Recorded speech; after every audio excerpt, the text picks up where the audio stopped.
Selamat datang di YouTube channel Ceritanya, yang membahas tentang histori yang ada di darat, laut, udara, dan cerita menarik dan histori lainnya dari mancanegara. Mustafa Kemal Atatürk adalah tokoh sentral dalam sejarah modern Turki, yang dikenal sebagai pendiri dan presiden pertama Republik Turki. Ia lahir pada tahun 1881 di kota Salonika, yang kini termasuk wilayah Yunani.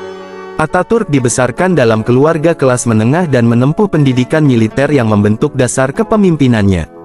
Ketika Kekaisaran Utsmaniyah mengalami kemunduran di awal abad ke-20, Atatürk muncul sebagai salah satu perwira militer yang visioner dan berani mengambil tindakan radikal untuk menyelamatkan bangsa Turki dari kehancuran total.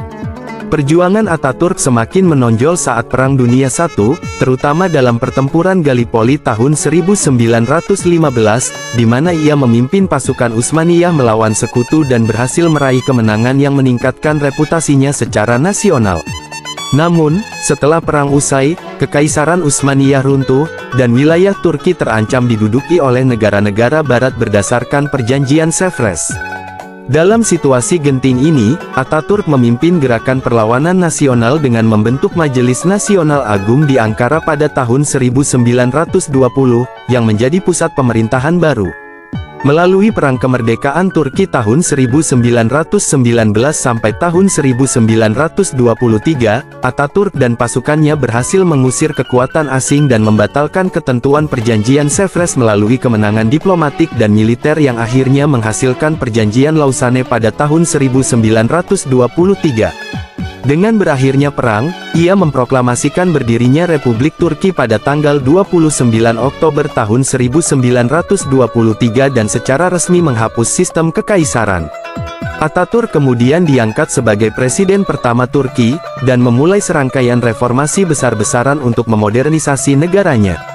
Reformasi Atatürk mencakup berbagai aspek kehidupan, mulai dari penghapusan hukum Islam sebagai dasar hukum negara, penggantian alfabet Arab dengan huruf Latin, pemberlakuan sistem pendidikan sekuler, hingga pemberian hak pilih kepada perempuan. Ia juga melarang penggunaan simbol-simbol feodal dan agama dalam pemerintahan, sebagai upaya membangun identitas nasional yang modern dan sekuler. Semua kebijakan tersebut dilakukan dengan tujuan menjadikan Turki sebagai negara bangsa yang setara dengan negara-negara Eropa. Meskipun beberapa kebijakannya menuai kontroversi dan penolakan, warisan Atatürk tetap kuat hingga hari ini. Ia dikenang sebagai pemimpin revolusioner yang membawa bangsanya keluar dari keterpurukan menuju kemandirian dan modernitas. Atatürk wafat pada tanggal 10 November tahun 1938, namun pengaruhnya terus hidup dalam semangat nasionalisme dan sekularisme Turki. Nama dan visinya tetap menjadi simbol penting dalam perjalanan sejarah dan identitas bangsa Turki. Jangan lupa subscribe, like, dan komen, dan juga terima kasih telah support channel Ceritanya untuk terus membuat konten menarik dan histori lainnya.